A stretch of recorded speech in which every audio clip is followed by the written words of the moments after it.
നമസ്കാരം. ഒരു കാട്ടുകൊള്ള അമ്പലത്തിൽ നടക്കുമോ?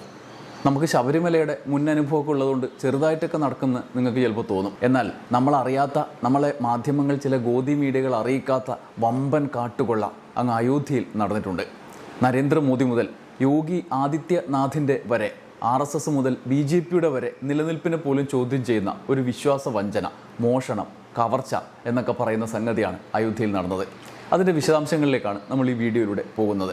പ്രത്യേക അന്വേഷണ സംഘത്തിൻ്റെ പ്രാഥമിക റിപ്പോർട്ടാണ് ഒടുവിലത്തെ ഡെവലപ്മെൻറ്റ്.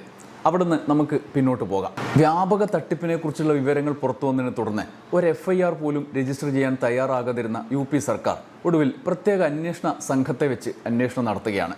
സംഗതി കൈവിട്ടു എന്ന് കേന്ദ്രം മുതൽ UP വരെ ഭരിക്കുന്നവർക്ക് മനസ്സിലായി. ഒടുവിൽ ഭരണ ചുമതലയിൽ നിന്ന് ക്ഷേത്രം ട്രസ്റ്റിനെ മാറ്റി അയോധ്യ ജില്ലാ മജിസ്ട്രേറ്റിനെ ഏൽപ്പിച്ചിരിക്കുകയാണ്. RSS സംഘപരിവാർ ബന്ധമുള്ള നേതാക്കളടക്കമുള്ള ട്രസ്റ്റാണ് ക്ഷേത്രത്തിൻ്റെ ദൈനംദിന കാര്യങ്ങൾ നിയന്ത്രിച്ചിരുന്നത്. കാണിക്ക എണ്ണി തിട്ടപ്പെടുത്തുന്നതും സംഭാവനകൾ കൈകാര്യം ചെയ്യുന്നതും ഈ ട്രസ്റ്റിൻ്റെ മേൽനോട്ടത്തിലായിരുന്നു. എന്നാൽ സംഭാവനയിലും കാണിക്കയിലും വരെ തട്ടിപ്പ് കണ്ടുപിടിച്ചതിനെ തുടർന്ന് തടി കൈച്ചലാക്കാൻ ട്രസ്റ്റിൻ്റെ ചുമതലകളിൽ നിന്ന് മാറ്റുകയാണ്. പ്രാഥമിക അന്വേഷണ റിപ്പോർട്ട് UP സർക്കാരിന് കൈമാറിയിരിക്കുകയാണ് പ്രത്യേക അന്വേഷണ സംഘം. സകല സംവിധാനങ്ങളും ഉപയോഗിച്ചുള്ള ആസൂത്രിതമായ കൊള്ളയുടെ വിശദാംശങ്ങൾ ആരെയും ഞെട്ടിക്കുന്നതാണ്. ജയ് ശ്രീറാം എന്നുരവിട്ട് അധികാരം പിടിച്ചെടുത്തവർ തന്നെ ഇത്രയും ക്രൂരമായ ഒരു കുറ്റകൃത്യത്തിൽ ഇപ്പോൾ പ്രതിക്കൂട്ടിൽ നിൽക്കുകയാണ് സമൂഹത്തിന് മുന്നിൽ. എല്ലാ ദിവസവും CCTV ക്യാമറകൾ ഓഫാക്കി നോട്ട് കെട്ടുകളും ഒപ്പം സ്വർണ്ണ വെള്ളി ആഭരണങ്ങളും കടത്തിക്കൊണ്ടുപോവുക. എന്നിട്ട് ജയ് ശ്രീറാം വിളിച്ച് കരുത്ത് കാണിക്കുക. ഭഗവാൻ രാമൻ വെറുമൊരു നിസ്സഹായനായ കാഴ്ചക്കാരനാണെന്നും തങ്ങളെ ഒരിക്കലും പിടികൂടില്ല എന്നും കള്ളന്മാർ കരുതിയിട്ടുണ്ടോ എന്തോ. നോട്ട് നിരോധനത്തെക്കുറിച്ച് മുൻ പ്രധാനമന്ത്രി മൻമോഹൻ സിംഗ് ഉപയോഗിച്ച ശൈലികളാണ് ആസൂത്രിതമായ കൊള്ളയും നിയമവിധേയമാക്കിയ പകൽ കൊള്ളയും എന്നത്. സംഘപരിവാറിനെ രാജ്യത്ത് അധികാരത്തിലേറ്റാൻ പ്രേരിപ്പിച്ച ആയുധമായ അയോധ്യയിലെ രാമക്ഷേത്രത്തിൽ നടക്കുന്ന സംഭവവികാസങ്ങളെ ഒരു നാൾ ഈ പ്രവാചക തുല്യമായ വാക്കുകൾ കൊണ്ട് വിശദീകരിക്കേണ്ടി വരുമെന്ന് ആരും വിശ്വാസികൾ കരുതിയതല്ല. സുപ്രീം കോടതിയുടെ നിർദ്ദേശപ്രകാരം 2020 ഫെബ്രുവരിയിൽ പ്രധാനമന്ത്രി നരേന്ദ്രമോദിയാണ് രാമജന്മഭൂമി ട്രസ്റ്റ് രൂപീകരിച്ചത്.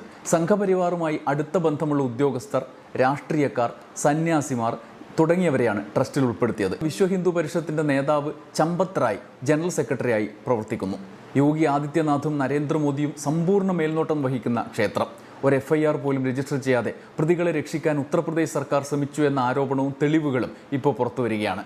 200 കോടി രൂപ മുതൽ 1400 കോടി രൂപ വരെയുള്ള കൊള്ളപ്പണം, CCTV ദൃശ്യങ്ങൾ മായ്ച്ചുകളയൽ, ട്രസ്റ്റ് അംഗങ്ങളുമായുള്ള അടുത്ത ബന്ധം, പണം എണ്ണുന്ന ജീവനക്കാരുടെ പങ്കാളിത്തം, ഇങ്ങനെ ഗുരുതര ആരോപണങ്ങളാണ് ഉയർന്നത്. സ്വർണവും വെള്ളിയും കൊണ്ടുണ്ടാക്കിയ 1250 ഇഷ്ടികകൾ കാണാതായി എന്ന ആരോപണങ്ങൾ ഈ കൊള്ളയുടെ വ്യാപ്തി വ്യക്തമാക്കുന്നു.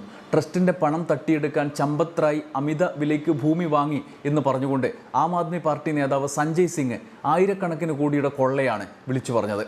അദ്ദേഹം 3 ഇടപാടുകളെക്കുറിച്ച് പരാമർശിച്ചു. 2 കോടി രൂപ വിലമതിക്കുന്ന ഒരു ഭൂമി 18 കോടി രൂപയ്ക്കും, 2.9 കോടി രൂപ വിലയുള്ള മറ്റൊന്ന് 24 കോടി രൂപയ്ക്കും, 9 കോടി രൂപ മാത്രം വിലമതിക്കുന്ന മറ്റൊരു ഭൂമി 55 കോടി രൂപയ്ക്കുമാണ് അവർ വാങ്ങിയത്. ഏറ്റവും ഞെട്ടിപ്പിക്കുന്ന കാര്യം, ക്ഷേത്ര നിർമ്മാണത്തിൻ്റെ തുടക്കം മുതൽ തട്ടിപ്പുകളുടെയും ഇടപാടുകളുടെയും ഒരു ചരിത്രമുണ്ട് എന്നതാണ്. ഏതാനും കൊല്ലം മുമ്പ് ഇത്തരം നിഴൽ വീണ ഇടപാടുകൾ മാധ്യമ റിപ്പോർട്ടുകളിലൂടെ പുറത്തു വന്നതാണ്. പക്ഷേ അധികാരികൾ അത് കണ്ടില്ലെന്ന് നടിച്ചു. അന്ന് ആധാരങ്ങൾ പുറത്തുവിട്ടുകൊണ്ട് കോൺഗ്രസ് വക്താവ് രൺദീപ് സിംഗ് സുർജേവാല പറഞ്ഞത് 2 കോടി രൂപ വിലയുള്ള ഭൂമി രാമക്ഷേത്ര ട്രസ്റ്റ് 26.5 കോടി രൂപയ്ക്ക് വാങ്ങി എന്നാണ്. പ്രിയങ്ക ഗാന്ധി വന്ന് ചോദിച്ചിരുന്നു, കോടിക്കണക്കിന് ആളുകൾ നൽകിയ സംഭാവനകൾ കൃത്യമായാണ് ഉപയോഗിക്കുന്നത് എന്ന് ഉറപ്പാക്കേണ്ടത് ആരുടെ ഉത്തരവാദിത്തമാണ് എന്ന്. ഈ പണം എങ്ങനെയാണ് സ്വകാര്യ വ്യക്തികളുടെ കൈകളിലേക്ക് എത്തുന്നത്?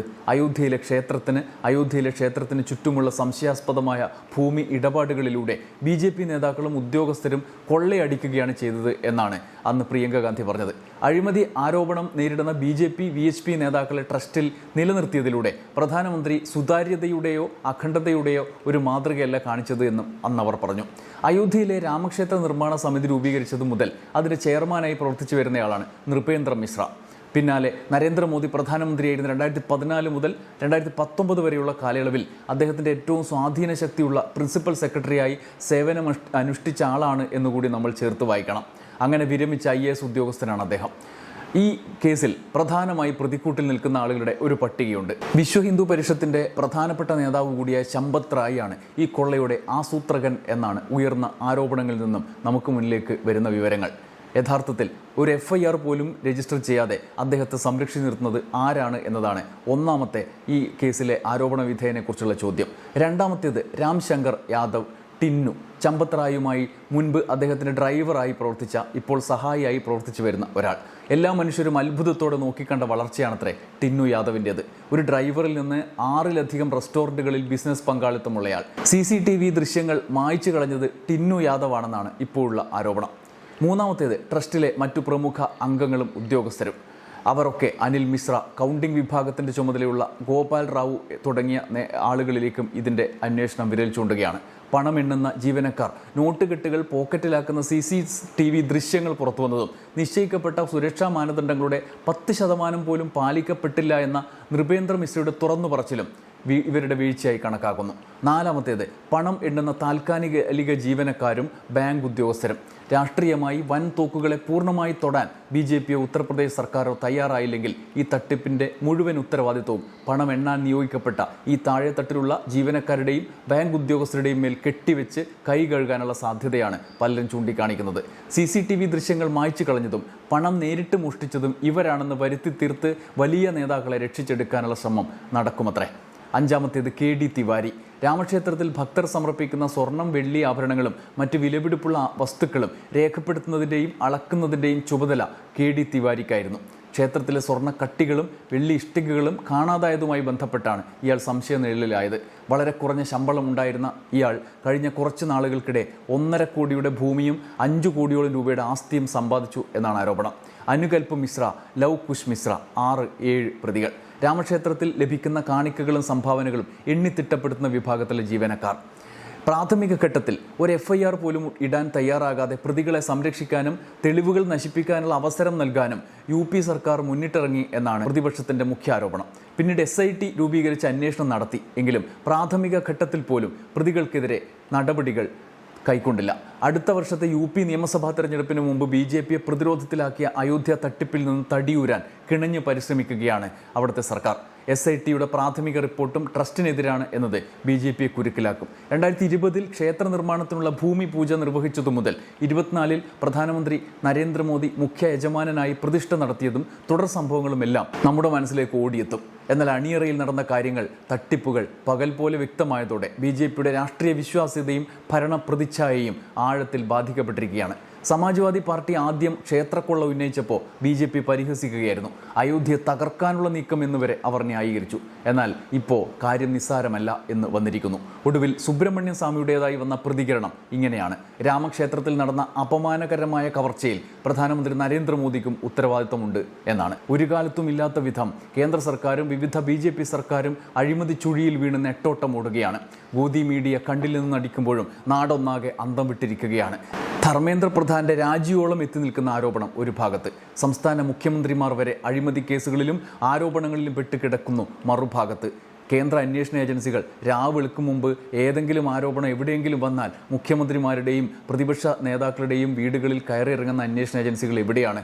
ഞാനൊരു പട്ടിക പറയാം. അരുണാചൽ പ്രദേശ് മുഖ്യമന്ത്രി പേമ ഖണ്ഡുവിനെതിരെ സുപ്രീം കോടതി ഇടപെടലിലാണ് ഇപ്പോൾ CBI അന്വേഷണം നടക്കുന്നത്. 1270 കോടിയുടെ സർക്കാർ കരാറുകളുമായി ബന്ധപ്പെട്ട് പകൽ പോലെ കൊള്ള എന്നാണ് ആരോപണം. മധ്യപ്രദേശിലെ ഉജ്ജയിനിയിൽ 2028 കുംഭമേളയുടെ പേരിൽ കൊള്ള നടത്തിയ മറ്റൊരു സംഭവമുണ്ട്. വികസന പദ്ധതികളും പറഞ്ഞ് ശതകോടികൾ അടിച്ചു മാറ്റിയ സംഭവത്തിൽ അവിടുത്തെ മുഖ്യമന്ത്രി മോഹൻ യാദവിനെതിരെ ആരോപണങ്ങൾ ഉയർന്നു.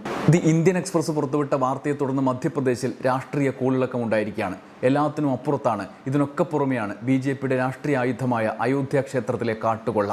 UP മുഖ്യമന്ത്രി യോഗി ആദിത്യനാഥും മോദി സർക്കാരും പ്രതിക്കൂട്ടിൽ നിൽക്കുകയാണ്. മാത്രമല്ല, അയോധ്യ കൊള്ളയുടെ വിശദാംശങ്ങൾ വിശ്വാസികളെ ഞെട്ടിക്കും വിധം വ്യാപ്തിയുള്ളതും ക്ഷേത്രത്തിൽ അതിനെ മുൻനിർത്തിയുണ്ടാക്കിയ കൊള്ളയുടെ പദ്ധതി എന്ന മട്ടിൽ സംശയിക്കത്തക്കതുമാണ്. BJPയിലെ വിഭാഗീയ പോരിനെ ആയുധമാക്കി കേസ് ഇല്ലാതാക്കാനുള്ള നീക്കവും പ്രതിപക്ഷം സംശയിക്കുന്നുണ്ട്. യോഗിക്കെതിരെ ഉപയോഗിക്കാനും യോഗിക്ക് അനുകൂലമായി ഉപയോഗിക്കാനുമുള്ള ക്യാമ്പുകൾ സജീവമായി കഴിഞ്ഞു. എന്തായാലും കൊള്ള പിടിക്കപ്പെട്ട് കഴിഞ്ഞു. അയോധ്യയിലേക്ക് ആളെ കൂട്ടാൻ പണ്ട് ഇഷ്ടിക കൊടുത്തയച്ചതു മുതൽ ഉദ്ഘാടനാനന്തരം ബസ്സിൽ ആളെ കൊണ്ടുപോയവരടക്കമുള്ള കേരളത്തിലെ BJPക്കാരൊക്കെ ഇനി എന്തൊക്കെ പറയുമോ എന്തോ. കാത്തിരുന്ന് കാണാം. നന്ദി, നമസ്കാരം.